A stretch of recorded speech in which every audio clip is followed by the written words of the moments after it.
Hello everyone.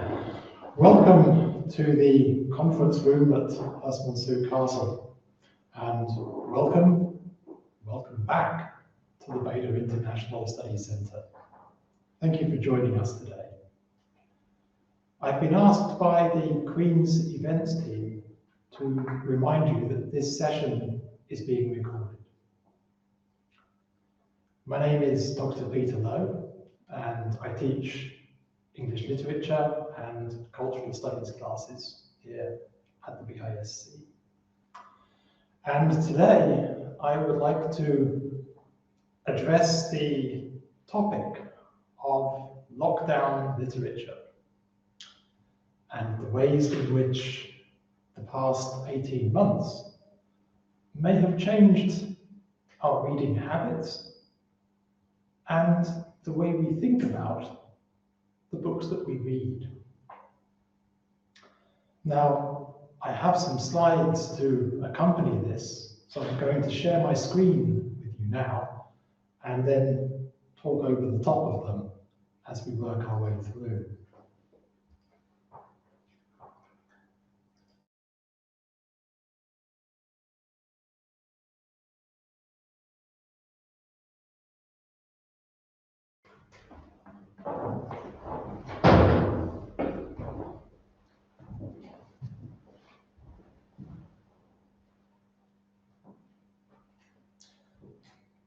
So what happens when the world stops? What happens when all of the patterns of normal life come to a halt? How can literature provide us with distraction or with a form of compensation for the life that we are missing? It was well documented that sales of books rose considerably during the first months of lockdown, as indeed did usage of online streaming platforms. But what was motivating people to buy these books and to begin reading? Perhaps we might say it's an altered sense of time. Suddenly, the routines of our lives had stopped, and we were looking for things to fill the long spaces in our previously crowded diaries. Perhaps it was making up for a lack of social interaction when we suddenly realized that meeting other people was officially discouraged and indeed even dangerous for us. But perhaps too, it's a desire for a sense of structure in a world that has suddenly come to seem very unstructured. Novels give us a strong sense of narrative and plot, and they can be very reassuring at a time when those things are absent in our regular lives.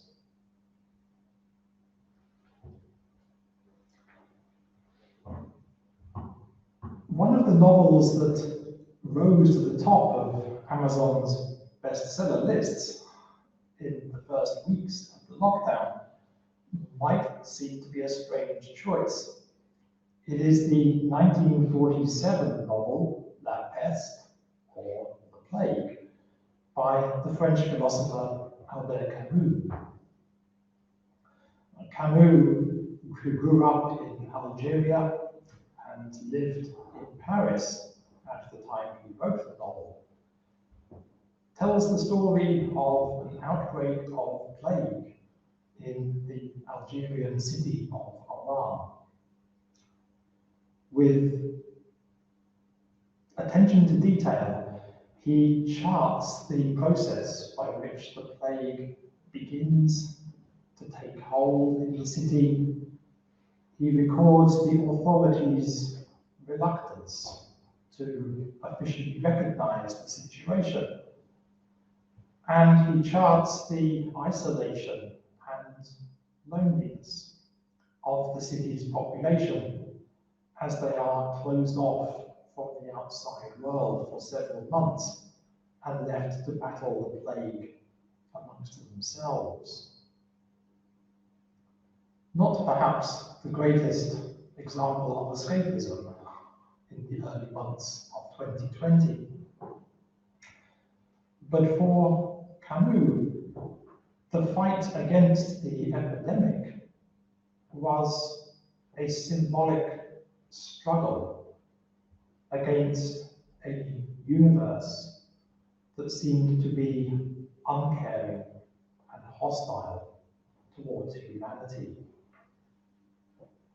His novel is narrated by the town's physician, Dr. Rieu, and at the end of it, Rieu admits that he has decided to record the progress and the consequences of the plague as a way of bearing witness to the endurance of the town's population in a time of great trial.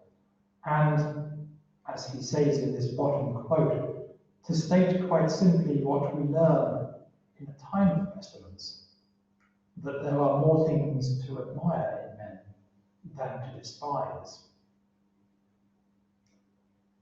And Camus also wrote The Plague in 1947, influenced by the experience of having lived through the Nazi occupation of France in the Second World War. So again, his account of an outbreak of the plague is philosophical in the way it measures how pandemics influence and shape the lives of the people who live through them.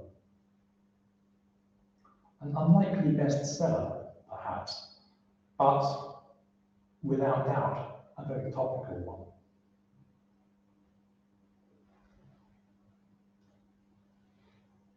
Other novels that seemed to sell well or were requested in libraries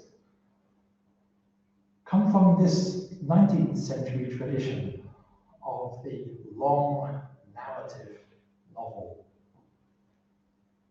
as practiced by Charles Dickens, who you can see on the left of your screen here, his contemporary Anthony Trollope in the centre.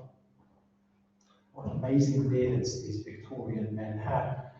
And also by George Eliot, whose novel Middlemarch became another bestseller in the UK, certainly, in the summer months of 2020.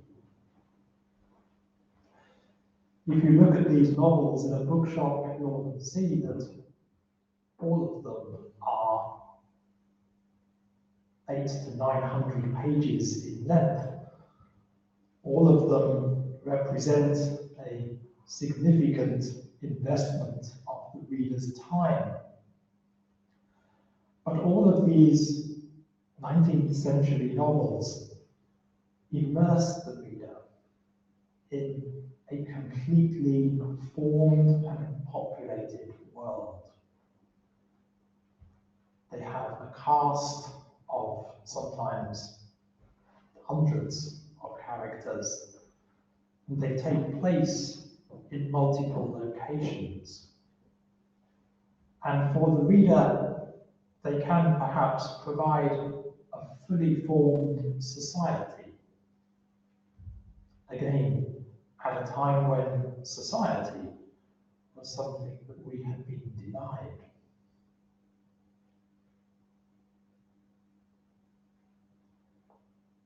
Some readers used the pandemic as an opportunity to tackle projects that they had perhaps intended to begin for some time. The novels of the French author Marcel Proust suddenly became popular, as indeed, in England at least, did the novels of Anthony Powell. Both of these men produced lengthy sequences of novels in which an immense cast of characters moved in and out of each other's lives. Long projects, perhaps, to tackle in the months when it seemed there was no immediate end point to the pandemic in sight. Many people who began these projects later publicly admitted that they didn't necessarily finish them. It should be added. And that reminds us that although reading is an individual activity, it is also something that we share with other people. When we read, we like to discuss our reading, we like to hear the thoughts of others, we like to have debates, sometimes even arguments about the books that we've been devoting our time to.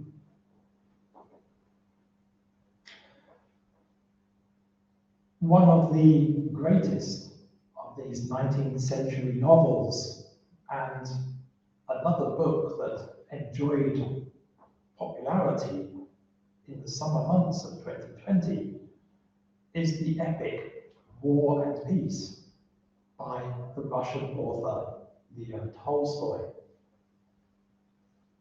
For those of you that have not perhaps encountered this, War and Peace is a vast epic that charts the lives of several Russian families through the early decades of the 19th century,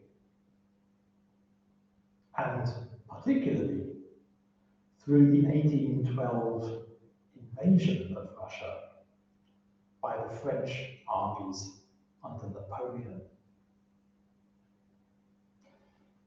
It is a vast undertaking as a reader. Most translations will come out at around about 1,200 pages in length.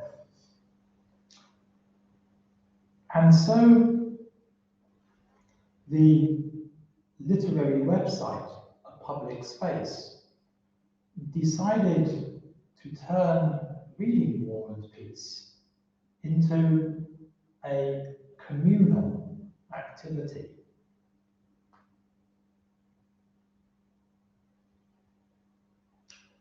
On the 18th of March, one of its founders, the American author Yi-Yun Lee, posted an open letter asking if anybody would be interested in reading and discussing War and Peace with her. Lee added that it's a book that we can read together during our period of isolation. Every day, Lee suggested that the reading group should read between 15 and 20 pages of the novel. She estimated that would take 30 minutes, which was much less time than many Americans spent on social media. And if everybody devoted 30 minutes a day to the novel, she estimated they would have it complete in 3 months.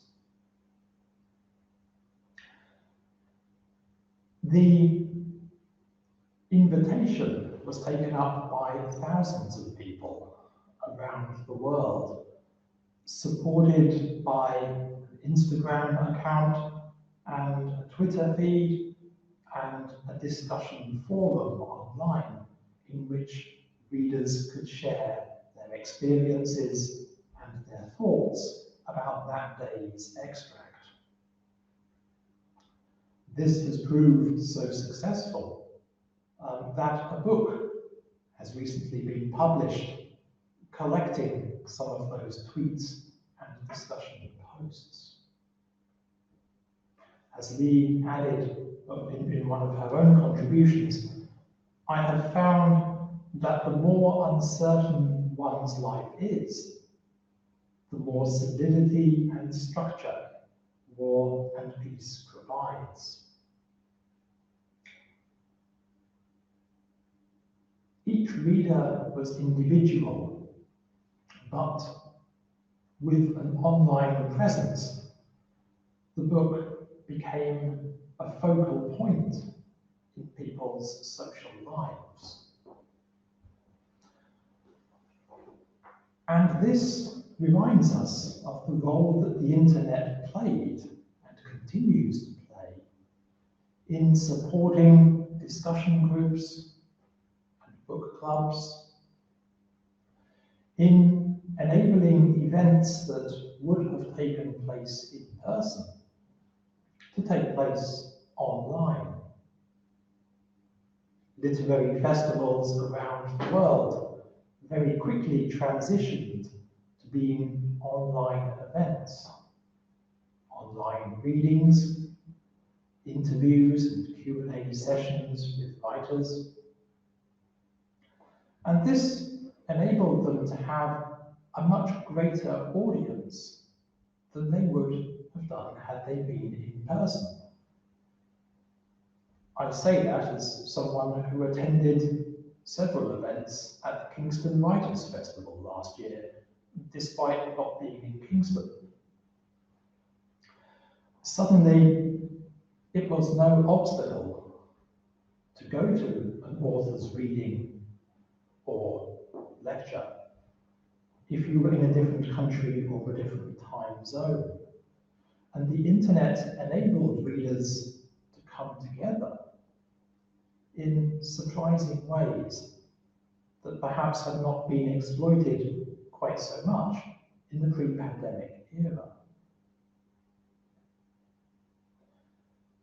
Will this continue as we return to normality? Well, certainly several literary events are now openly scheduling things in person, but also including access to either a live stream or indeed a recording of the event that can be accessed afterwards. So it seems for the next year at least, the internet will continue to be a platform for the literary festival circuit. The other question when we consider the internet, of course, is whether we are using it as a means of acquiring our books, if bookshops are closed. In the early months of the pandemic, those companies that did best were those that had a well-established online platform already. They were set up to benefit from the closure of more conventional shops. Well, yes, Jeff Bezos. Those rockets are expensive. He has to make the money from somewhere. But Amazon, although it did well out of the pandemic, soon became an opponent against which many smaller bookshops tried to rebel.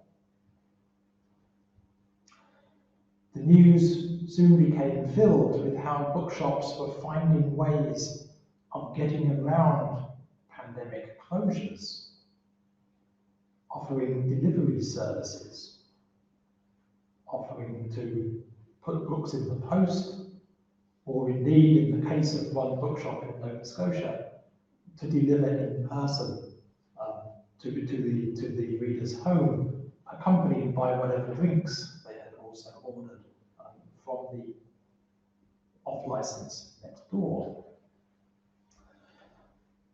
Suddenly, people realized that if they did not support local bookshops through the pandemic, those shops may not be available when life returned afterwards. Many businesses operated in a very crowded and highly competitive marketplace, and independent bookshops were very quick to demand of their customers that they continue to use them online rather than resorting to larger suppliers and distributors. In France, as indeed in Italy, bookshops persuaded the government to count them as essential services during the lockdown, which at least meant that if they could not be open for in-person browsing, they could at least remain open so people could collect their orders from them. The French government indeed went one step further and set up a scheme to pay any delivery costs that bookshops incurred as part of getting their products to their customers during the lockdown months of the autumn of last year. So we have perhaps thought about the books we are reading, and we have thought about how we are reading them and where we are getting them from.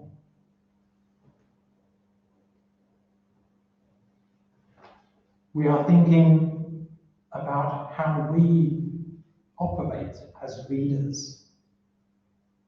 And although our lives are returning to some aspects of their pre-pandemic patterns, we are still perhaps keeping some of these experiences and carrying them forward. And my final point about this is that we are thinking about ourselves as readers. We are thinking about ourselves as consumers. And because we have spent so much time in front of webcams, talking from our homes or our offices, we are perhaps thinking about what is on our shelves. I would like to finish with a couple of examples of bookcase credibility. A strange phenomenon that seems to start online when it was clear that people were being interviewed for news broadcasts, or for television programs, or for meetings at work, Zoom calls with friends and family, and were doing so in front of shelves of books. But what is on the shelves? Immediately, a Twitter feed dedicated to this acquired more than 100,000 followers within its first month, simply by taking examples from the media and critiquing the books that they saw on the shelves behind someone. It was soon noticed that some people had some very strange titles on their bookshelves. Some writers seemed to have a lot of their own books on their bookshelves. Some writers seemed to have their own books on their bookshelves with the covers turned facing outwards, so they were more visible to the person watching them. And some people were just praised for their selections and for the aspect of taste or order that their bookshelves seemed to convey. There was nothing more credible in the universe than Morgan Freeman, the feed said, except Morgan Freeman in front of books. Even politicians seemed to benefit from this. Suddenly, giving an interview in front of the shelves in your office or your lounge became a measure of your credibility as a public servant. Sometimes, as in the case of Elon Musk, it was just a way of indicating things about you that perhaps people had already guessed. And in the late summer of 2020, when the UK Prime Minister, Boris Johnson, decided to give a press conference in a library, it became an opportunity for the librarian to make a political point. The Conservative government in the UK had been closing public libraries pre-pandemic at a quite distressing rate. And as the library had to be opened up exclusively for Johnson's speech, the librarian positioned Ray Bradbury's novel Fahrenheit 451 on a shelf just behind Johnson's shoulder. Bradbury's novel describes a future dystopia in which access to knowledge is heavily limited and books are publicly burned. Positioning it behind Boris Johnson was surely a political gesture. And indeed, even Justin Trudeau found himself subjected to an analysis of what's on the shelves in his study at home, which intriguingly seemed to include several vampire novels. All of this was initiated in a spirit of humorous analysis, but it made perhaps a serious point that the books we keep around us and the books we read are measures of the kind of person we are.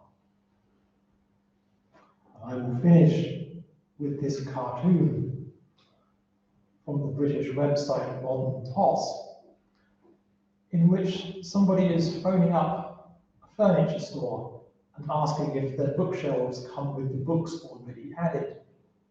I've got a 1:30 Zoom meeting, he says, and I don't want to look like a total idiot. One of those situations that we probably didn't imagine having before March 2020, but one of the ways that the pandemic has perhaps changed our reading experience. Thank you for listening.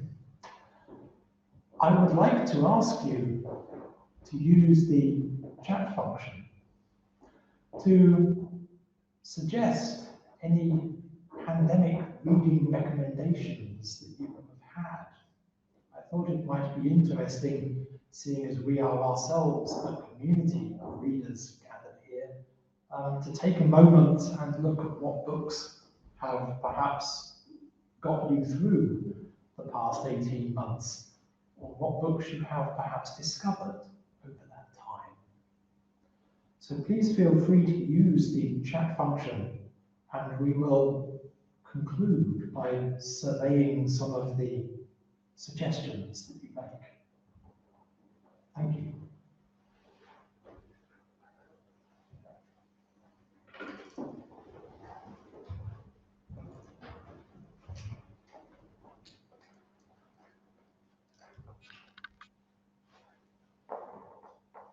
Rosemary, hi. Good to hear from you.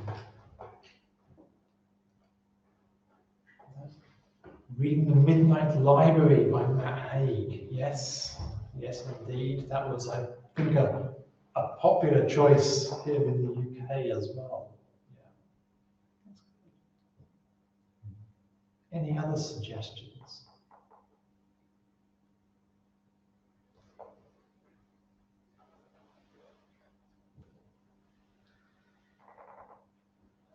Caitlin Doughty's Mortician books, Kirsten. I'm not familiar with those myself, but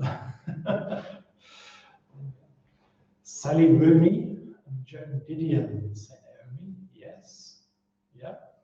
Sally Rooney, I don't know if this was on television in Canada as well. One of Sally Rooney's books was adapted for TV just before the pandemic, filmed before the pandemic. And obviously went out last autumn, last fall, and that became hugely popular, yes. A question, do you think there's a difference in reading during the pandemic in a rural versus an urban area, Sonia? Well, I guess the point there is that urban areas became very depopulated, didn't they? You know, we weren't actually allowed to go out and mingle in urban areas, so every area seemed to be rural in a sense. It didn't matter whether you were sort of next door to someone or in a different town. Perhaps we all became a little bit more rural in an outlook. Reading about empathy and well-being, says Sonia. Yes, absolutely. We became very sort of not self-obsessed, but our lives sort of seemed to contract, didn't they? During the first lockdown, certainly. So reading gets us sort of out of that. Yeah. And teaching as well, of course. You know, we had to adjust our idea of what a university class is. Had to think about teaching and studying in very different spaces.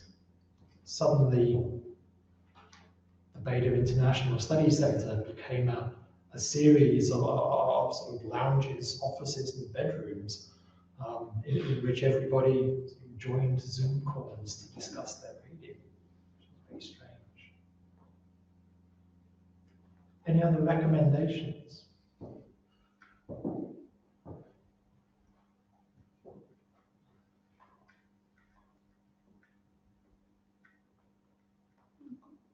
What books got you through the pandemic?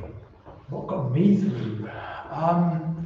Before the pandemic, I had started reading a series of detective novels by a Belgian writer, Georges Simenon. He invented a character called Inspector Maigret, who lives in Paris and sort of works for the French police and solves crimes.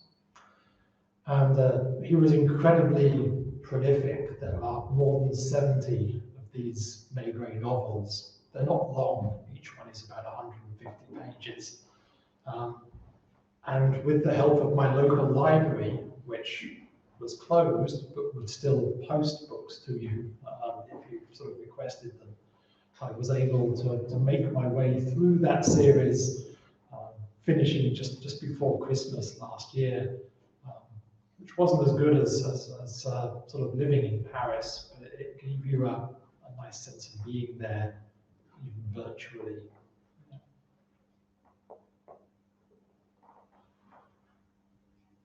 You wrote one, Anne. Well, yes, I didn't read a book, but I wrote one. Well, that's another wonderful sort of thing that seems to have come out of this, isn't it? People found themselves with the time to do things that perhaps they hadn't done before. To have written a book. Yeah. I wish I could say the same. I can say that I made some notes for a book that I'm still writing, but I didn't get very far ahead with that.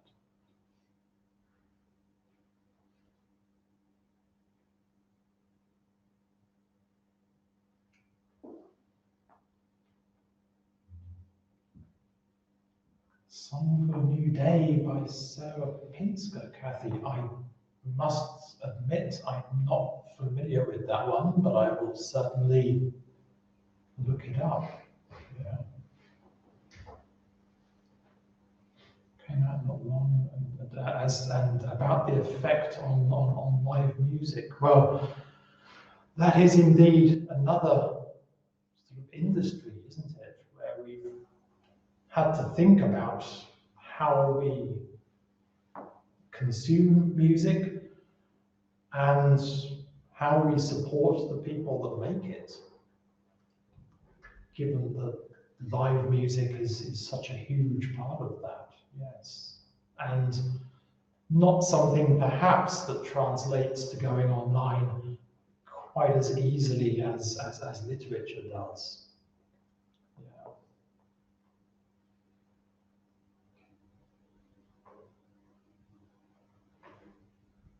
I've got the website working if you'd like to talk anyone through Tolstoy Together or anything.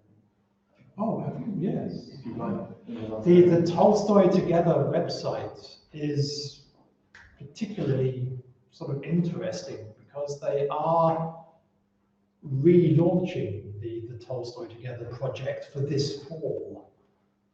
So they ran it sort of during the early months of the lockdown. And now, partially about the success of that, they're going to sort of relaunch it when people are going back to their regular lives to see if it functions the same way when people have more regular routines again. Will people still have 30 minutes a day to read Tolstoy? Or will they take 3 months to read that novel between now and New Year? If you go to public space on the internet, you'll find all of the details about that. And it's a fascinating story. I didn't participate in it myself, but I know people who did, who had thought they would never finish War and Peace, that never read 1,200 pages, and who did so and found it such a great experience. Ebooks and audiobooks, says Rosemary. That's a very interesting point, isn't it? I believe in the UK, sales of audiobooks rose as highly as print ones did. Certainly, people liked to listen, yes, rather than do that.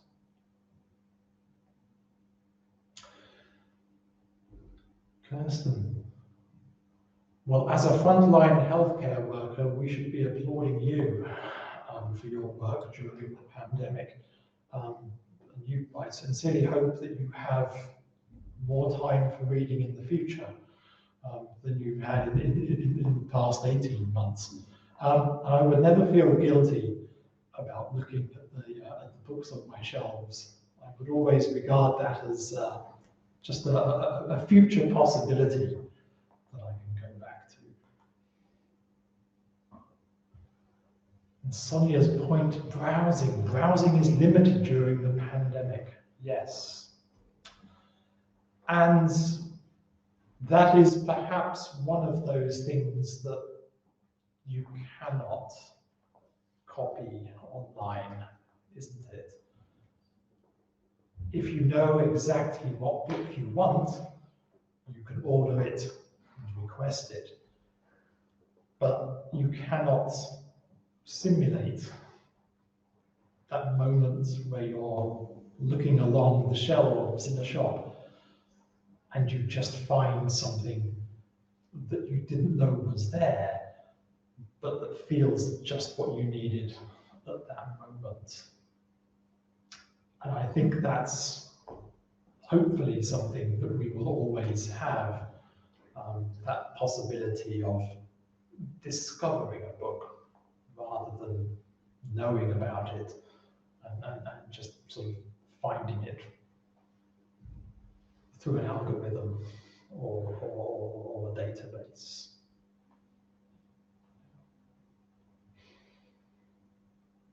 When the bookshops in London sort of reopened, it was certainly a nice feeling again to be able to go and just walk up and down in front of the shelves and see if there was anything that I thought I might need. There was a lot. So I came back with quite a lot from my first shopping trip afterwards.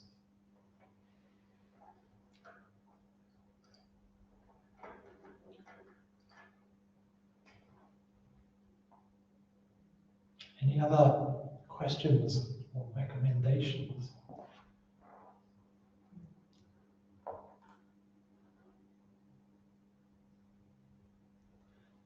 Too many books and not enough time, Kirsten. Yep. Well, we said that before the pandemic, and we're still saying it afterwards. But, that's a lovely sort of problem to have.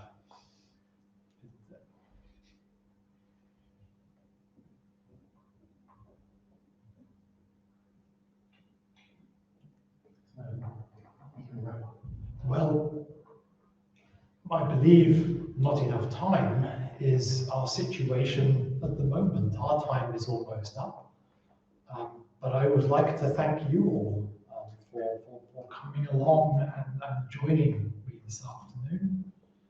My email address is on the presentation. Please feel free to get in touch if you have any questions or want to follow up on any of the issues that we've shared this afternoon. We've been talking about how the internet has changed the way we engage with books, and it's been a pleasure for me to share a couple of stories with you today. I hope you enjoy the rest of your online homecoming at Queen's, and wish you the very best for the year ahead. Thank you.